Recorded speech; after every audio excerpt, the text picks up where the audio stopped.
34 feet by 51 ফিটের জায়গার মধ্যে একতলা একটি বাড়ির ডিজাইন নিয়ে আসছি প্রিয় বন্ধুরা, যেখানে 4টি বেডরুম থাকবে, 3টি বাথরুম থাকবে, একটি প্রেয়ার রুম থাকবে, একটা কিচেন রুম থাকবে, 3 ধাপের সিঁড়ি, 4টি ব্যালকনি, একটি সেপারেট ড্রয়িং রুম, একটি সেপারেট ডাইনিং রুম, একটি ফোর্স দিয়ে আরবান হাউস ডিজাইন। খুবই চমৎকার একটা একতলা বাড়ির ডিজাইন নিয়ে আসছে। দেখতে ফুল ভলিউমটি অবশ্যই দেখে থাকবেন, কেননা আপনার নিজ প্রয়োজনে আমরা অনেক তথ্য আজকে শেয়ার করব, তাই না টেনে সম্পূর্ণ প্রজেক্টটি অবশ্যই দেখে থাকবেন।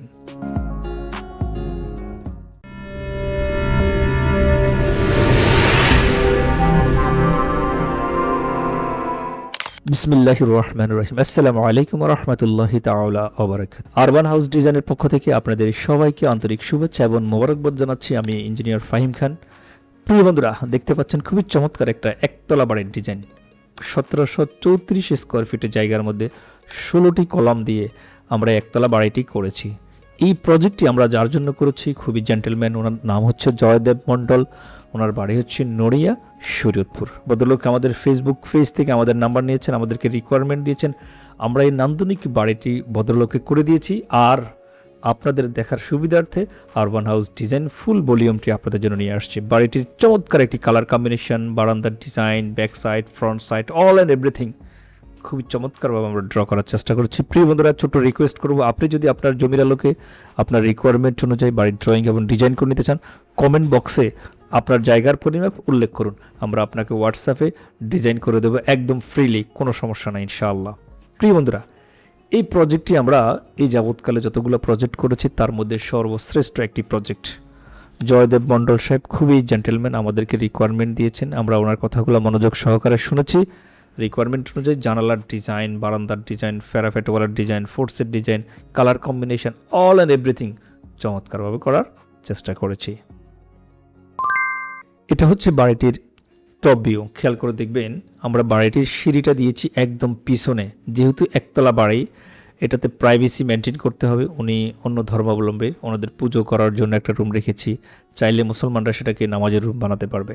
3 ধাপের সিঁড়ি আমরা পিছনে দিয়েছি, পিছন দিক দিয়ে বাইরে বের হওয়ার জন্য একটা ব্যাক এক্সিটের ব্যবস্থা রেখেছি।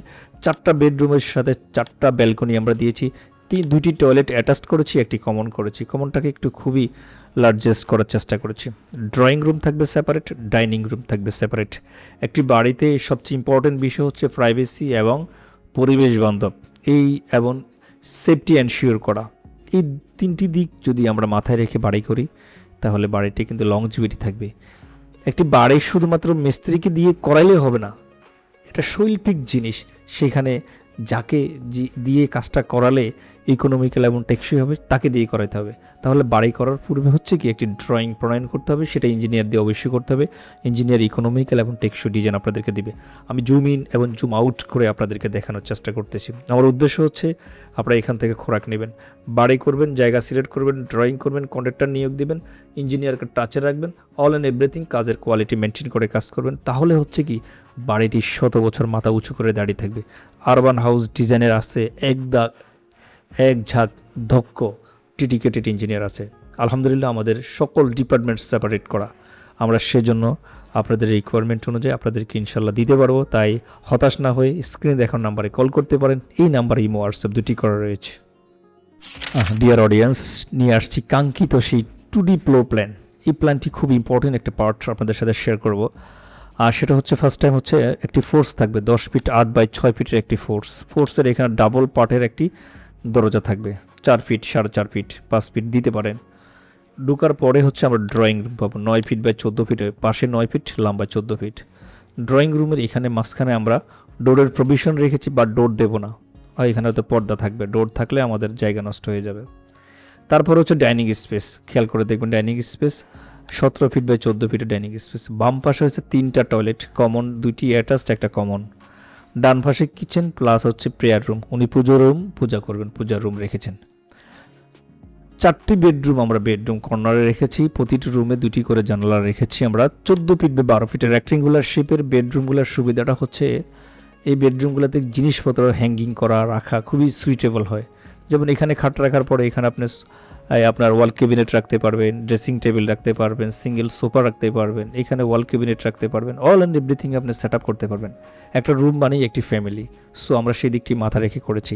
4টা বেডরুমের সাথে 4টা ব্যালকনি রেখেছি, প্রতিটি রুমে আমরা ন্যাচারাল আলো বাতাস।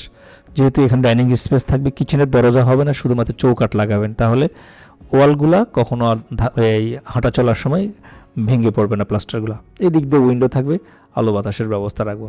এই পিছনে যাওয়ার জন্য আমরা 3 ধাপে সিঁড়িয়ে দিয়েছি, পিছনে যাওয়ার জন্য আমরা ব্যাক এক্সিটেরও প্রভিশন রেখেছি।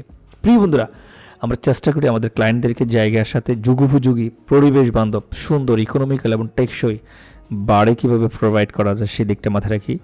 আপনি প্রবাসে থাকতে পারেন, আপনি স্ক্রিনে দেখার নাম্বার কল করে আপনার জায়গার পরিমাপ উল্লেখ করলে আমরা ডিজাইন করে আপনার বাড়িতে পৌঁছিয়ে দেবো ইনশাল্লাহ। মন্তব্যের ঘরে আপনার জায়গার পরিমাপ উল্লেখ করতে একদম ভুলে যাবেন না। কেন, এই ভিডিও দেখে যারা আমাদেরকে স্ক্রিনশট পাঠাবে অথবা কমেন্ট বক্সে আমাদেরকে তার জায়গার পরিমাপ উল্লেখ করবে, আমরা ওনাদেরকে একদম ফ্লোর প্ল্যান ফ্রি করে দেবো ইনশাআল্লাহ। তাই আজ দেরি না করে ভিডিওটি দেখা মাত্র স্ক্রিনে দেখার নাম্বারে আপনার এই হোয়াটসঅ্যাপের অ্যাড করে আমাদেরকে আপনি অবহিত করবেন ইনশাআল্লাহ। প্রিয় বন্ধুরা, আমরা জয়দেব ভাইয়ের জন্য যে বাড়িটি করেছি 1774 স্কোয়ার ফিটের জায়গার মধ্যে আমরা একদম ভেঙে এস্টিমেটটা প্রোভাইড করেছি, সেটা আপনাদেরকে শেয়ার করবেন ইনশাআল্লাহ। ফার্স্ট অফ অল কথা হচ্ছে আমরা আগে বিল্ডিংটার স্ট্রাকচারাল ডিজাইন করি, ওই ডিজাইন ফলো করে আমরা কাজ করি, হিসাবগুলো করি।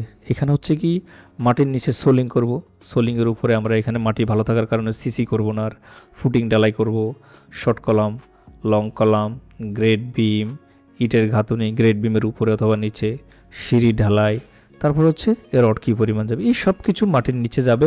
4,79,361। তখন রডের দাম 85,000 টাকা ছিল। বর্তমানে নতুন গভর্নমেন্ট আসার পরে আসলে রডের দাম বেড়ে গেছে, মানুষ এখন বাড়ি করার জন্য একটু ভয় পাচ্ছে। ভয় পাবেন না, আপনি জায়গা যেহেতু আছে, আপনি সামনে আগান, ইঞ্জিনিয়ারকে অবহিত করেন, ইঞ্জিনিয়ার সাহেব চেষ্টা করবে আপনাকে ইকোনমিক্যাল বাড়ি করে দেওয়ার জন্য। যেহেতু রডের দাম বেশি, তাহলে সেটাকে আমরা অন্যভাবে চিন্তা করি কীভাবে আপনার ডিজাইন খরচ কমানো যায়, বাড়ি কনস্ট্রাকশন খরচ কমানো যায়, সেদিকটা আমরা মাথায় রাখবো ইনশাআল্লাহ। 7 পর্যন্ত কাজ করতে খরচ পড়বে 5,54,200 টাকা। ফ্লোর ডালাই গাঁথনি প্লাস্টার সহ খরচ পড়বে 5,67,082 টাকা। সামারাইজ যদি করি, একতলা ফাউন্ডেশন দিয়ে একতলা কমপ্লিট করতে আমাদের টোটাল সিমেন্ট লাগবে 708 ব্যাগ, সাদা বালু যেটা গাঁথনির বালু বলি 1300 ফুট, লাল বালু সিলেকশন বালু 737 ঘনফুট, ইটের খোয়া লাগবে 17,870 পিস, নাম্বার ইট লাগবে 30,000, 16 মিলিমিটার ডায়ার লাগে 530 কেজি, 12 মিলিমিটার ডায়ার লাগে 2231 কেজি, 10 মিলিমিটার ডায়ার লাগবে 2008 কেজি, 8 মিলিমিটার ডায়ার লাগবে 859 কেজি। এখানে 12 মিলিমিটার রড বেশি লাগার কারণ হচ্ছে আমরা কিছু কিছু কলামে শুধু 12 মিলি ইউজ করেছি। তো সব মিলিয়ে 16 লক্ষ টাকার মধ্যে একতলা কমপ্লিট করতে পারবে। ফিনিশিং আইটেমের জন্য খরচ পড়বে 13,27,000, অলমোস্ট 29,27,000। ধরুন আপনি 30 লক্ষ টাকা, 30 লক্ষ টাকা হলে 250 টাকা মিস্ত্রি যদি রেট দিই আমরা, তাহলে অনায়াসে এই কাজটি কমপ্লিট করতে পারবেন। অপচয় রোধ করে মিতব্যয়ী হয়ে যদি আপনি কাজ করতে চান, তাহলে আপনি এই এস্টিমেটের মধ্যে শেষ করতে পারবেন। আশা করি উক্ত প্রজেক্ট থেকে আপনাদের অনেক খোরাক দেওয়ার চেষ্টা করেছি। যদি এই রিলেটেড কোনো কোশ্চেন আপনার থেকে থাকে, মন্তব্যের বা আপনার প্রশ্ন আমাদেরকে জানাতে পারেন, অথবা সরাসরি আমাদের স্ক্রিনে দেখানো নাম্বারে কল করতে পারেন। আমরা আপনার ফোনে আপনাকে রিপ্লাই দেওয়ার চেষ্টা করবো ইনশাআল্লাহ। ভালো থাকবেন, সুস্থ থাকবেন, দেখা হবে নেক্সট ভিডিওতে। আল্লাহ হাফেজ।